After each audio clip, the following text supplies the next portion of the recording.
Alright guys, how's it going? I'm the Crown Clown, and today we're doing the My Hero Academia Chapter 300 review. This will be my first time reviewing, but this is the second time I had to record this because first time we had a lot of audio problems. Things didn't get captured the right way, so that's why this is delayed a day late.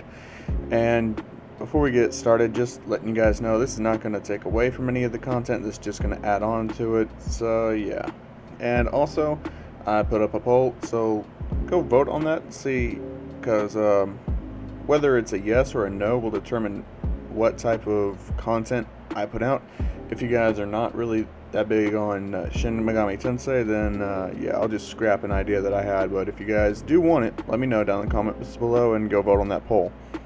So, today we're doing Chapter 300 of My Hero Academia, and where the chapter starts off is the villains that were all released from prisons all around the country. They're rioting, they're looting, and they're just out in broad daylight. They're taking the cash, the food, whatever they can get their hands on. And the civilians, they've had enough. Like, they don't want these villains running around trying to steal from them, take what they got. So they're finding a lot of the support items that are just laying around, and the civilians are starting to do what the heroes should be doing and fighting the villains. But let's be honest, these are civilians. They have no form of training whatsoever. They're just grabbing support items, and they think they can handle this against villains who were locked up because they are extremely dangerous and have no sense of accountability or anything. A fight breaks out, and the one hero that's rushing over there to them, his name is Wash, you know, the clean hero that sort of looks like a washing machine. But yeah, he's running over there, and by the time he gets there, the fight's over, and all you see are civilians just down on the streets in destroyed buildings, beaten to a pulp and left lying there. And he doesn't even get the chance to really survey the whole area to make sure the villains are gone or anything before the civilians start throwing like pots, pans, rubble, just whatever they can get at him. And they're just saying, too little too late. Like, where were you? We were just staying in our houses like we were told, but the fight still came to us. Like, what are you heroes doing? And Wash, he's just like, let's get those wounds disinfected and get you to hospital. So he's just trying to get people to hospitals. And all around the country you have heroes retiring. If you remember, like a few chapters ago, heroes were just saying that they need to find a new job. This isn't what they signed up for. So all of the fake heroes that Stain tested, all of them are starting to retire. Even the number 9 hero, Yoroi Musha, is retiring after he said, and quote, "I will fall on my sword and resign." But people see right through that little wordplay he put out there as he's just going to run away. And honestly, he's just thinking during all these questions that all he ever wanted was love and respect from people as a hero. So it seems like he had like a semi-selfish but at the same time selfless goal or reason to be a hero. And it's actually, you know, kind of weird seeing the number 9 hero step down, and that sends a message that even the top 10 heroes aren't above stepping down right now, and a lot of the heroes that are actually wanting to continue can't anymore. Gran Torino, Aizawa, they both lost legs. Aizawa presumably also lost an eye, and you got a lot of other people. Midnight actually died. So there's a lot of things that's going around where the heroes numbers are just dwindling. They're just like dropping in free fall right now, and it gets so bad to the point to where the statue of All Might, for after he got done fighting All for One in about season 3, the statue of him, his famous catchphrase, "I am here," is being turned against him. It says, there's a sign around his statue's neck saying, "I am not here." So, yeah, Yes, All Might's words that used to fill people with hope and made them feel safe are now doing the opposite. It's filling people with anxiety, fear. They don't know what's going to happen. They don't know where it's going to go from there. But hey, it's just a deal where it's the turning point. The word heroes actually being put to the test for better or for worse. Like, this is how the world is changing. I don't know how they're going to continue this hero system. Who knows if UA will even be allowed to continue going on, but who knows? Because after all, Shigaraki, he succeeded in his goal. He's crippled Hero Society as a whole. Like, Toya Todoroki, he's done a huge part in that. And he's really just hit the people right there where it hurts. Like, he's destroyed the number one hero's reputation and name. And sure, Best Genius did indeed, like, throw some kind of doubt in what Dabi says, but the overall truth is still there. Like, the truth about Endeavor, it's all there. And we're going to get to Endeavor in a minute here. But All Might's legacy, I wonder how that's going to hold up now. Since this whole doubt and everything that All Might's ever worked for is now destroyed. Like, everything All Might fought so hard to protect, and the world and symbol of peace he fought for years to establish, is now instantaneously crushed. It's thrown in the mud and just left there. It's kind of hard to imagine how the heroes are going to bounce back from this. How is Hero Society going to change? Because it cannot go back to the way it was before. Not at all. And Stain, he makes his return. Stain is back, and he's actually ready to go out there and continue to purge all those fake heroes.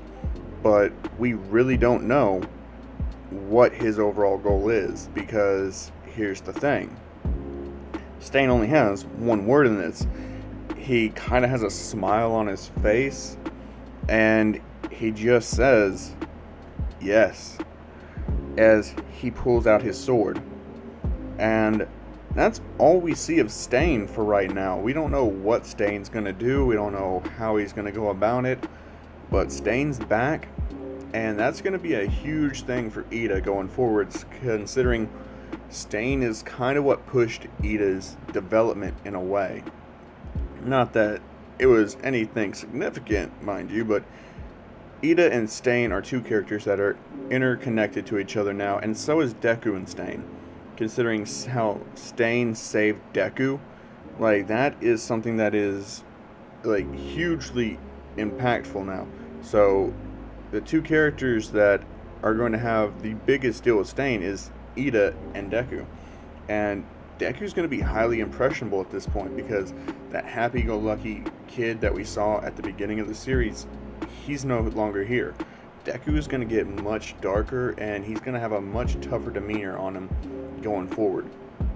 Like, we don't know what Deku's going to change into, what his new goals, morals, principles are going to be as a hero, but they're not going to be the same. Like, he can't keep holding on to what All Might said anymore, not after this whole war with the, forced retirement of so many people he looked up to, the death of one of his teachers, like Deku himself being put into a coma. Who knows what Deku's outlook is going to be now, because he just can't go back to the way he was. Nobody can. And now we finally get to where Endeavor's at.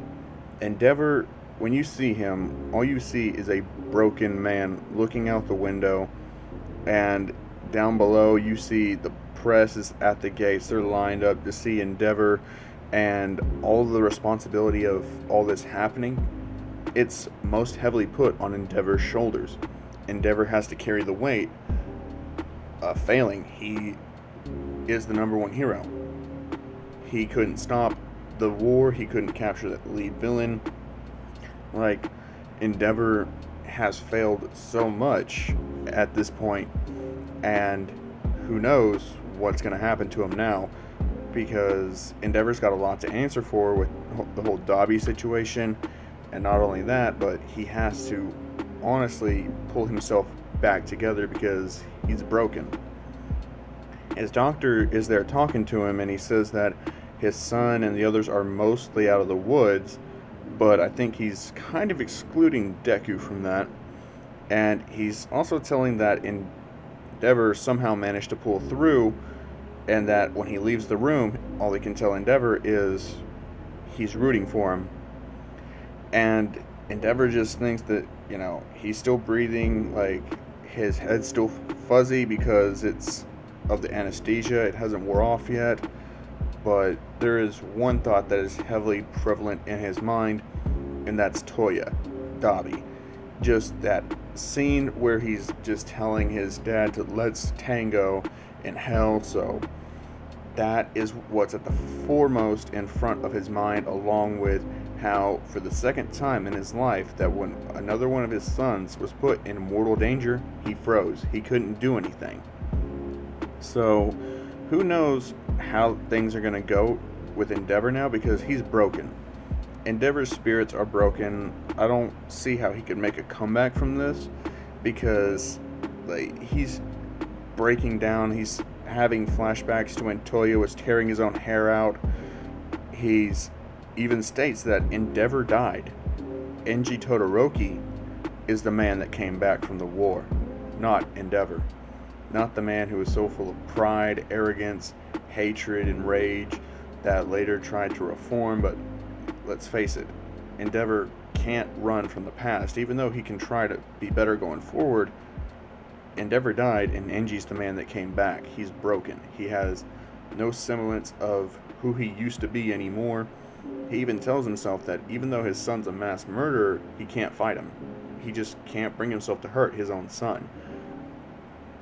And that's when, Todoroki can kind of hear Endeavor crying, and basically Endeavor just yells out for Shoto, and he sees his 3 children, and of course Natsuo, still being the dick that he is just stating crying over what, huh?